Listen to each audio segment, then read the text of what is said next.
करते start. Question number illustration number 7. On 31st March 2018 bank passbook of mister Rajesh show credit balance. Direct आपको दिया नहीं है balance as per passbook है या ओवरड्राफ्ट एज पर पासबुक है, सिर्फ क्या बोला बैंक बैलेंस क्या शो कर रहा है पासबुक का क्रेडिट बैलेंस। तो अगर पॉजिटिव बैलेंस बोला तो हम उसको क्या बोलते हैं balance as per passbook, and negative balance रहेगा तो ओवरड्राफ्ट एज पर पासबुक। तो अब ये क्रेडिट बैलेंस बोला है, इसका मतलब ये पॉजिटिव है या नेगेटिव? पॉजिटिव। कैसा? Very good. बैंक में आपको क्या ध्यान में रखना है, क्रेडिट बोला तो बैंक में पैसा ऐड हो रहा है यानी बैंक में पैसा आ रहा है, so it is positive balance, balance as per passbook. But वही अगर यहाँ पे डेबिट बैलेंस होता तो डेबिट बोला तो लेस, बैंक से पैसा जा रहा है, negative balance, it is called as overdraft as per passbook. But यही डेबिट क्रेडिट कैश बुक के लिए उल्टा हो जाता है। अगर आपको यहाँ पे बोला रहता कि bank cash book of mister Raju show credit balance, overdraft as per cash book, आपको हिंट क्या दिया था?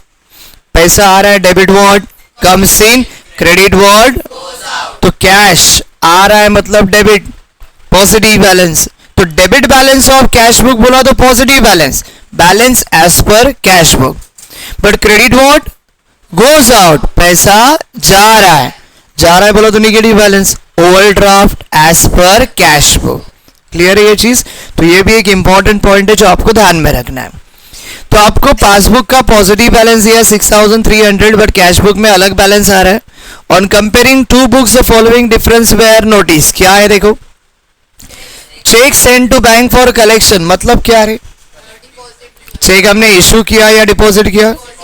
चेक हमने डिपॉजिट किया है, समझ में आ रहा है? कितना रुपीस का है?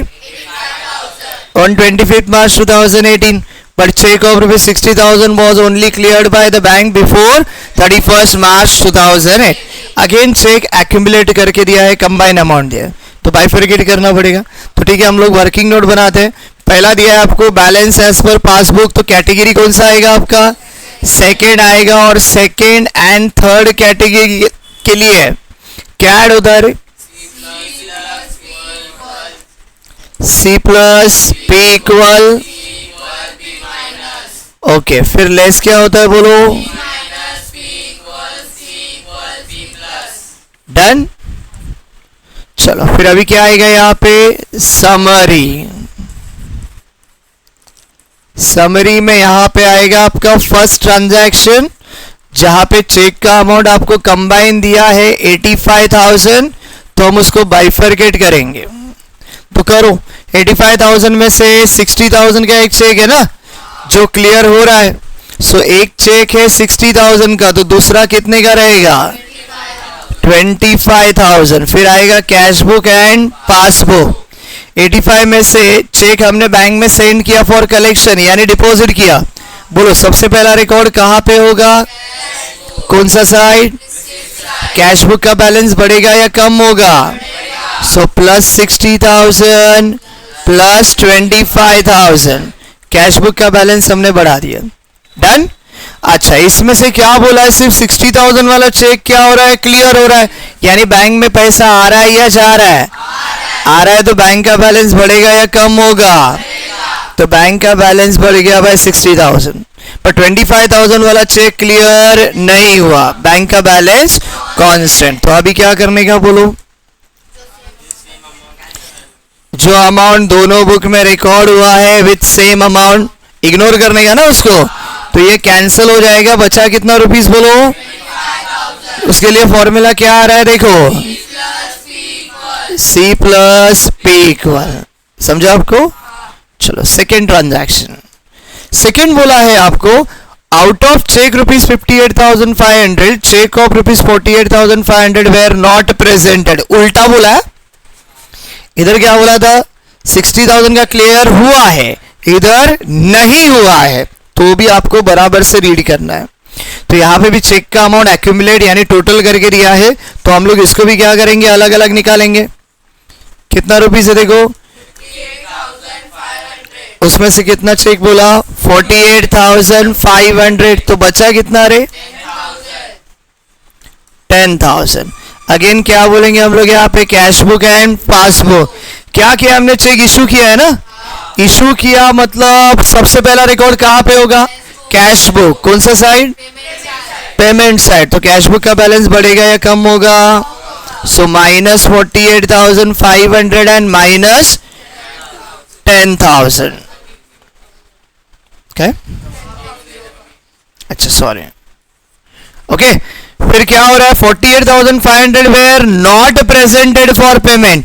ये दो चेक में से 48,500 वाला चेक पेमेंट के लिए प्रेजेंट नहीं हुआ, बैंक का बैलेंस कांस्टेंट। पर 10,000 वाला पेमेंट के लिए प्रेजेंट हुआ है ना। आप बोलोगे वहां पे बोला नहीं है, बोला नहीं है, क्या समझने का।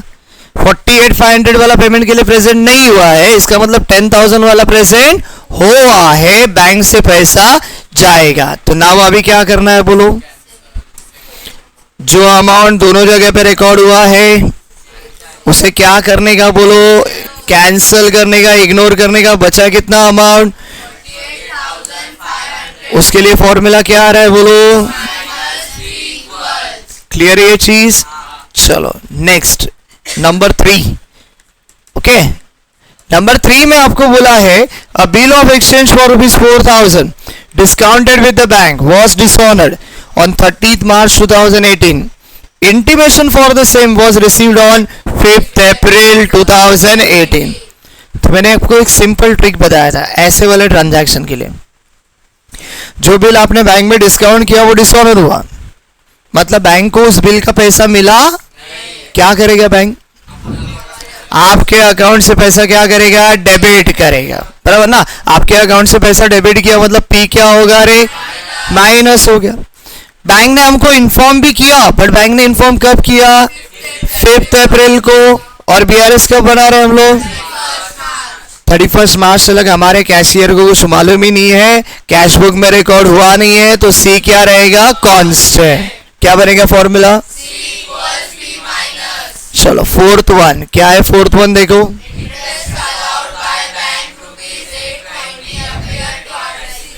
ये भी एक इंपॉर्टेंट है ना। मुझे बताओ इंटरेस्ट अलाउ का मतलब क्या है। बैंक ने दिया ना, बैंक ने इंटरेस्ट दिया, हमने कैश बुक में भी रिकॉर्ड किया, बट कैसा रिकॉर्ड हुआ रे, प्राइस। तो इसके लिए ना एक छोटा सा वर्किंग नोट बनाने का, this is cash book and passbook, बराबर है। बैंक ने हमको इंटरेस्ट दिया, मतलब इंटरेस्ट हमारे पास आ रहा है या जा रहा है, आ रहा है ना, आ रहा है, तो बैलेंस बढ़ेगा या कम होगा। तो बैंक ने दिया, बैंक का बैलेंस बढ़ गया 820 रुपीज, बराबर है।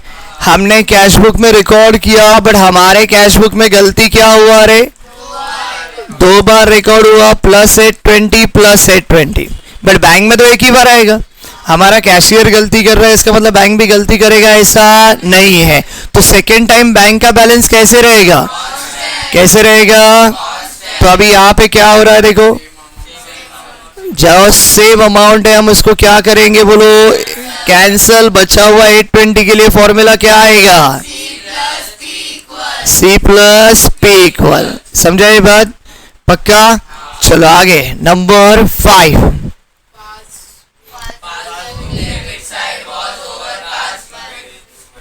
Passbook debit side was overcast, मतलब डेबिट ना, डेबिट बोलो तो पैसा आ रहा है या जा रहा है, बैंक में जा रहा है, ओवरकास्ट है। मतलब डेबिट मतलब कट उन्होंने क्या किया, ज्यादा किया, ज्यादा किया, तो बैंक का बैलेंस बढ़ेगा या कम होगा, बढ़ेगा या कम होगा। पी क्या होगा बोलो, माइनस। बट अगेन इसका इफेक्ट कैश बुक में कुछ भी होने वाला नहीं है, कैश बुक का बैलेंस कांस्टेंट। क्या बनेगा फॉर्मूला, समझा आपको। चलो नंबर 6।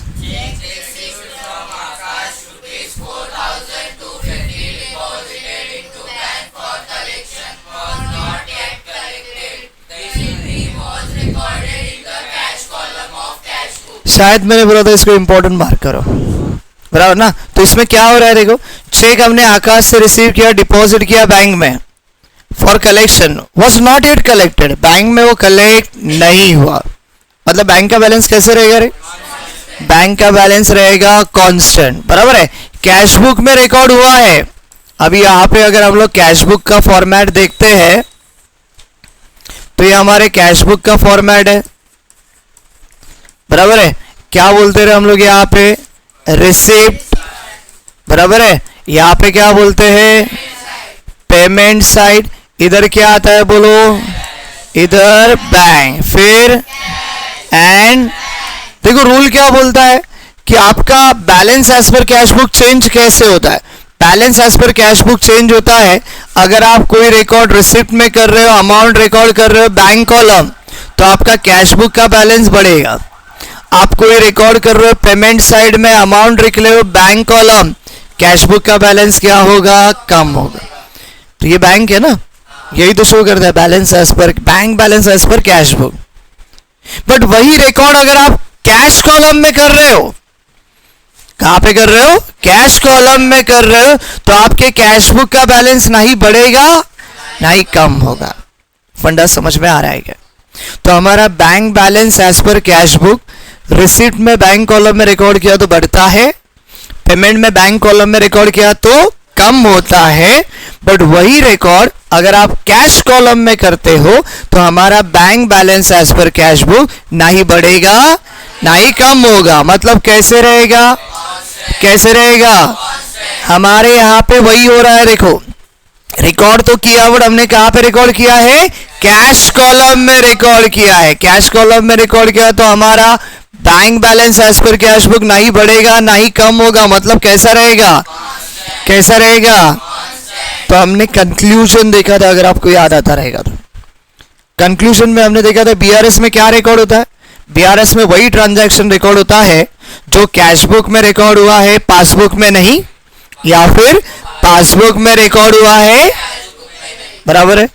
ऐसा कोई ट्रांजैक्शन है जो दोनों बुक में रिकॉर्ड हुआ है या फिर दोनों बुक में रिकॉर्ड नहीं हुआ है, उनको बीआरएस में लेने का नहीं। तो यहां पे अभी देखो क्या हो रहा है, यह ऐसा ट्रांजैक्शन है जो कैश बुक में भी रिकॉर्ड नहीं हो रहा है, पासबुक में भी रिकॉर्ड नहीं हो रहा है। तो हमको इस पूरे ट्रांजैक्शन को क्या करना पड़ेगा, इग्नोर करना है, इसको कंसीडर नहीं करना।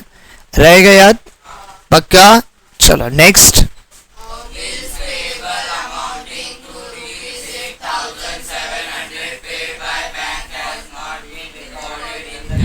ओके, कैश बुक में रिकॉर्ड नहीं हुआ है, क्या है ट्रांजैक्शन नंबर अपना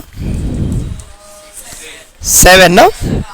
bills payable amounting to rupees 8,700 bank ने पेड किया है, but not been recorded in the cash book. Cash book में नहीं रिकॉर्ड हुआ तो कैश बुक का बैलेंस कांस्टेंट, बट बैंक ने पेड किया मतलब बैंक का बैलेंस कम हो रहा है। पी क्या होगा बोलो, माइनस। चलो आगे।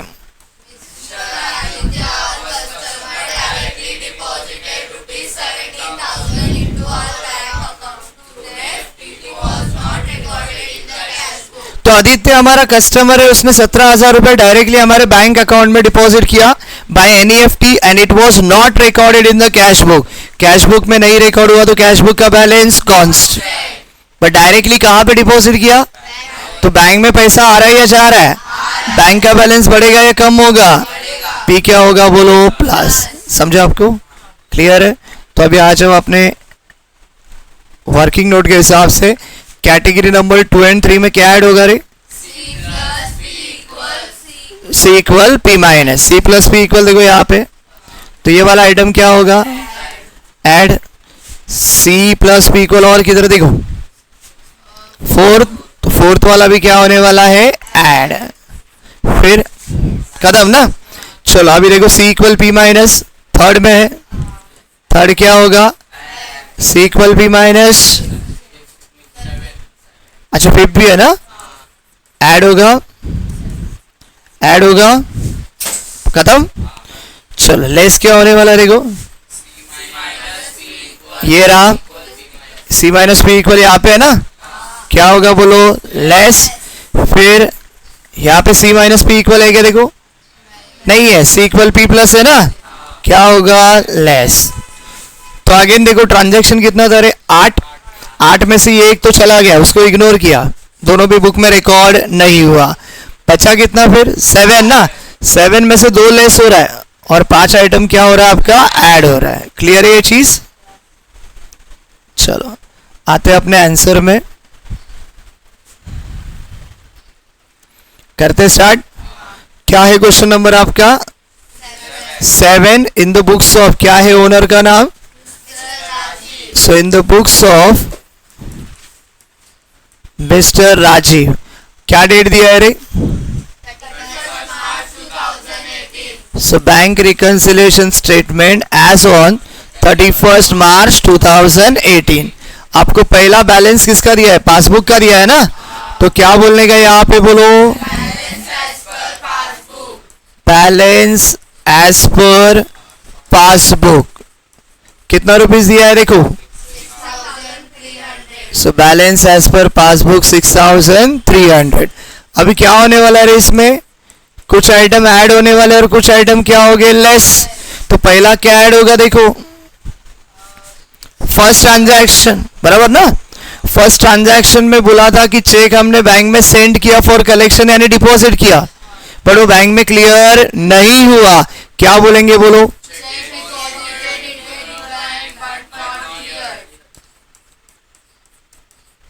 Check deposited into the bank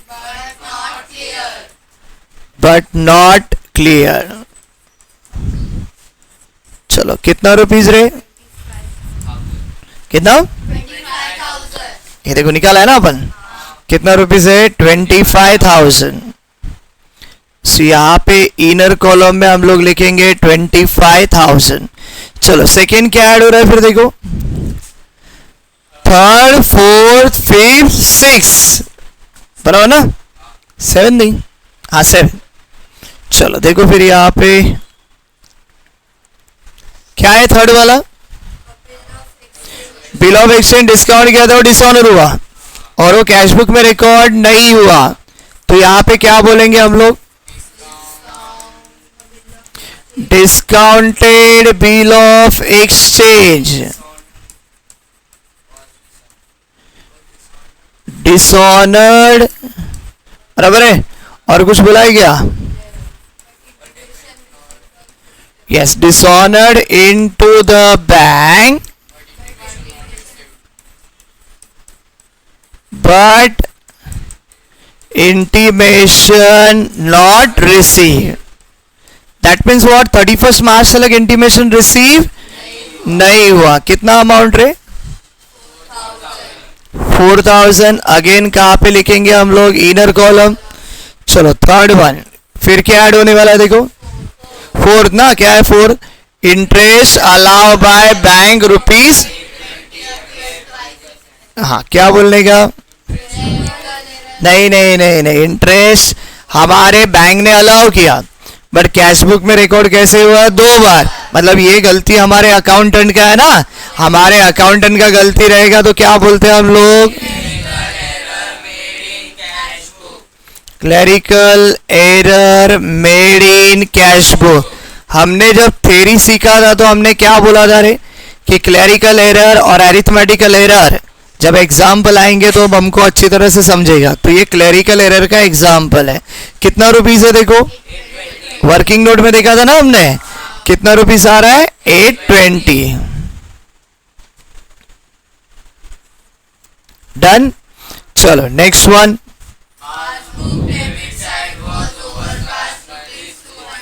तो क्या बोला था हमने? कैश बुक या पासबुक का टोटल ओवरकास्ट या अंडरकास्ट हो रहा है, यानी कम हो रहा है या ज्यादा हो रहा है, तो उसे क्या बोलते हैं?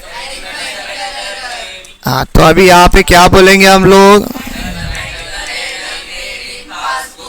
Arithmetical error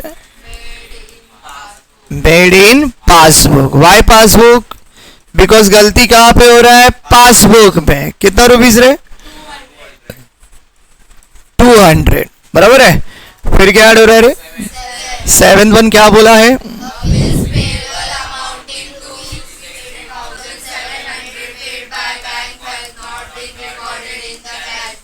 So bills payable paid by bank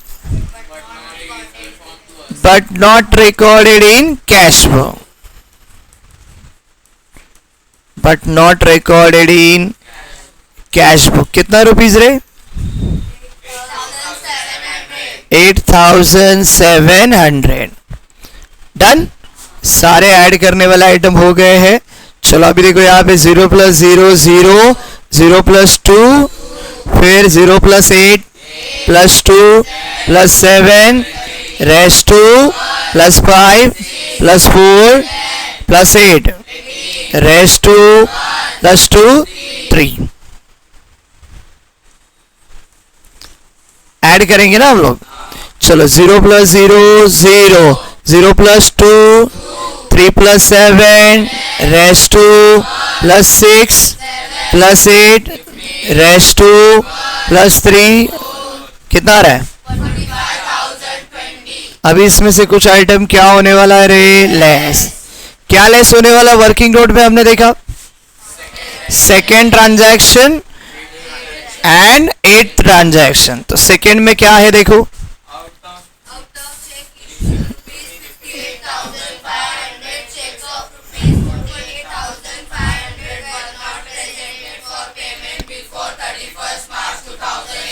तो चेक हमने इशू किया है बट पेमेंट के लिए प्रेजेंट नहीं हुआ।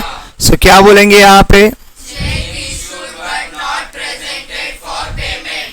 Check issued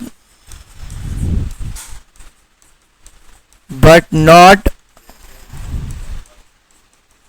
presented for payment. कितना रुपीस बोलो? कितना रुपीस? डन। फिर डायरेक्ट लेस कौन सा हो रहा है? लास्ट वाला आइटम ना। हाँ, क्या बोला है? रीड करो। Aditya our customer directly deposited ₹17,000 into our bank account but cash book में रिकॉर्ड नहीं हुआ। क्या बोलेंगे रे?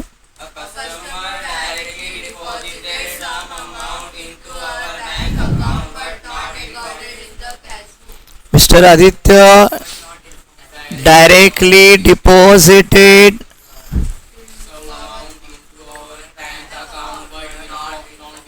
some amount into our bank account, yes, but not informed to us। कितना रुपीज है रे? 17,000। बस दो ही आइटम है ना। चलो निकालो बाहर। 0 + 0 0, 0 + 0 0, 5 + 0 8 + 7 रेस टू +4 +1। क्या हो रहा है यहाँ पे देखो? नेगेटिव आ रहा है ना। चलो ऐसे केस में अभी क्या करोगे आप? जब आपको छोटे अमाउंट से बड़ा अमाउंट माइनस करना होता है तो ऐसे केस में डायरेक्ट कैलकुलेशन नहीं करने का। बड़े अमाउंट से छोटा अमाउंट क्या करना है? माइनस करना है। तो कितना है बड़ा अमाउंट? 65,500 एंड छोटा अमाउंट 65,500। तो ऐसे बड़े अमाउंट से छोटा अमाउंट माइनस करना है तो कर दो माइनस। 0 10 - 2 8, 5 - 1 4, 5 - 5 0, 6 - 4 2 कर दिया। एंड फिर साइन जो है वो बड़े अमाउंट का आएगा। तो बड़े अमाउंट का साइन क्या था? माइनस था ना। तो इधर भी क्या आएगा? माइनस। तो हमारा आंसर जो है वो आ रहा है -20,480। क्लियर है ये? चलो अभी मुझे बताओ आपको दिया क्या था रे? बराबर है। तो फाइंड आउट क्या करना था हमको? तो अगर ये आंसर पॉजिटिव आता ना जैसे पिछले वाले क्वेश्चन में आया था तो हम लोग क्या बोलते थे इसको? Balance as per. बट अभी नेगेटिव आ रहा है। तो नेगेटिव आ रहा है तो क्या बोलेंगे? नेगेटिव आ रहा है तो क्या बोलेंगे? फंडा समझ में आ रहा है क्या? तो इस क्वेश्चन को इंपॉर्टेंट मार्क करके रखो बिकॉज यहाँ पे बहुत सारी चीजें हैं जो आपकी कवर हो जाएगी। तो रिविजन करोगे तो जैसे कि वो ट्रांजैक्शन को इग्नोर करना है, मल्टीपल चेक्स वाला है, बिल डिस्काउंटेड वाला है, बराबर है। हाँ, तो इसलिए ये करके रखोगे इसको तो आपका सारा ऑलमोस्ट 90% रिविजन यहाँ पे हो जाएगा। अरिथमेटिकल एरर, क्लरिकल एरर वगैरह भी सब है इंपॉर्टेंट। अगेन मैं बोल रहा हूँ BRS का थ्योरी जो अपलोड हो चुका है 1 आवर का है। थोड़ा सा आपको बहुत हेवी लगेगा, ज़्यादा लगेगा बट अगर आप वो करोगे तो आपको अच्छी तरह से ये सम समझ में आएंगे, अदरवाइज गड़बड़ होगा। मॉडल कॉलेज मेरे को लगता है ज़्यादा से ज़्यादा आपको फर्स्ट एंड सेकंड कैटेगरी के ऊपर ही दिया जाएगा, बट बिरला कॉलेज जो है वहाँ पे कुछ भरोसा नहीं, थर्ड फोर्थ कैटेगरी भी आ सकता है। यस, बिरला CHM उनका लेवल थोड़ा सा हाई होता है। समझ में आ रहा है? तो उस हिसाब से आपको करना है। क्लियर है? बट कुछ डाउट यहाँ पे? फटाफट कंप्लीट करो।